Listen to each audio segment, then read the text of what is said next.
15 வருட காலமாக காங்கிரஸ் வெற்றி பெறல. இந்த முறை காங்கிரஸுக்கு வெற்றி பிரகாசமாக இருக்குது. மக்களோட செல்வாக்கு பார்த்திங்கன்னா ரொம்ப ரொம்ப அதிகமாக இருக்குது. முக்கியமாக சொல்லணும்னா பெண்கள் ஓட்டு வந்து மிக அதிகமாக இருக்குது. ஏன்னா பெண்கள் வந்து ரொம்ப ரொம்ப அர்ப்பணிக்கிறாங்க. காங்கிரஸ் வரும் அப்படின்னு நம்பிக்கை எல்லாமே சொல்கிறாங்க. மக்கள் எதிர்பார்க்குறாங்க.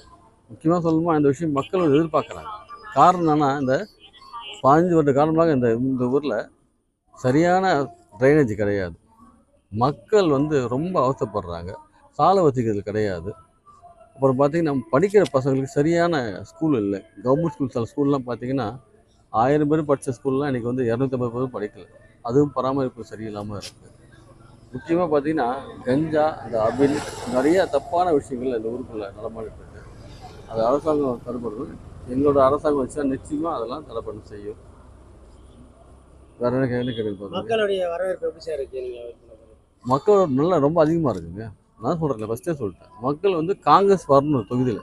நிச்சயமாக இந்த காங்கிரஸ் இந்த முறை வெற்றி பெறும். இதுதான் தொகுதியில் காங்கிரஸ் இந்த முறை நிச்சயமாக வெற்றி பெறும். காலையில் பார்த்தீங்கன்னா ராகுல் காந்தி வந்து பிரச்சாரம் பண்ணிட்டு போயிருக்காரு. இப்போ முதலமைச்சர் வந்து பிரச்சாரம் பண்ணிட்டு போயிருக்காரு, தமிழக முதலமைச்சர். அது உங்களுக்கு எப்படி இருந்தது? காலையில் ராகுல்ஜி வந்தாங்க. மிக பெரிய வரவேற்பு எங்களுக்கு. அதோட பார்த்தா ப்ளஸ் ஒரு பூஸ்ட். டிஎம்கே ஸ்டாலின் சார் வந்தாலே அவர் மிகப்பெரிய பூஸ்ட். எங்களுக்கு மிகப்பெரிய வரவேற்பு இருக்குது. பாண்டிச்சேரி பொறுத்த வரைக்கும் காங்கிரஸ் ப்ளஸ் டிஎம்கே தான் ஆட்சி அமைக்கும். அதில் எந்த ஒரு மாற்று கருத்துமே கிடையாது. மக்களும் அதான் எதிர்பார்க்குறாங்க. அதனால் நிச்சயமாக காங்கிரஸும் ப்ளஸ் டிஎம்கே தான் புதுச்சேரி ஆட்சி அமைக்கும். அதில் எந்த ஒரு மாற்றமும் இல்லை. இப்போ நீங்கள் தேர்தல் அறிக்கை வெளியிட்டிருப்பீங்க. அதில் மக்களுக்கு அந்த நிறைய நலத்திட்ட உதவிகள் அறிவிங்க. அது மக்கள் மத்தியில் எப்படி இருக்கு? நல்ல வரவேற்பு சார்.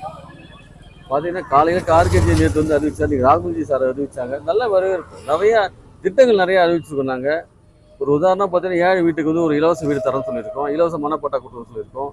ஒரு உடம்பு சரியாதவங்களுக்கு 20 லட்ச ரூபாய் இன்சூரன்ஸ் கொடுத்துருக்கோம். படிக்க பசங்களுக்கு வந்து அப் டு வரைக்கும் பண்ணியிருக்குன்னு சொல்லியிருக்கோம்.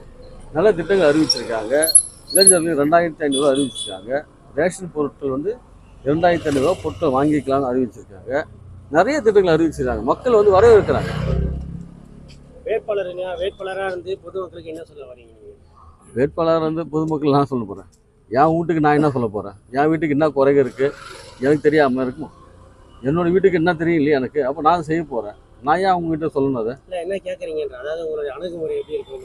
மக்கள் தான் என் பிள்ளையாக தானே பார்க்குறாங்க. என்ன அவங்க வீட்டில் பையனாக பார்க்குறாங்க, சில அண்ணனாக பார்க்குறாங்க, தம்பியாக பார்க்குறாங்க. என்ன அனுபவம் அதுதானே எனக்கு. எல்லாம் குடும்பமாக தான் என்னை பார்க்குறாங்க. ஏன்னா என்னை பிரித்து யாரும் பார்க்கல. மக்கள் நல்ல வரவேற்பு கொடுக்குறாங்க. எனக்கு நான் போகிற இடத்துல நல்லா இருக்குது. அவங்களோட வாக்குகள் அனைத்தும் எனக்கு தான் போடுறேன்னு சொல்கிறாங்க. நல்ல வரவேற்பு இருக்குது. என் வீட்டுக்கு எனக்கு எந்த பிரச்சனையுமே இல்லை. அதனால் என் வீட்டில் எல்லாருக்குமே எனக்கு வந்து வாய்ப்பு அளிக்கிறாங்க.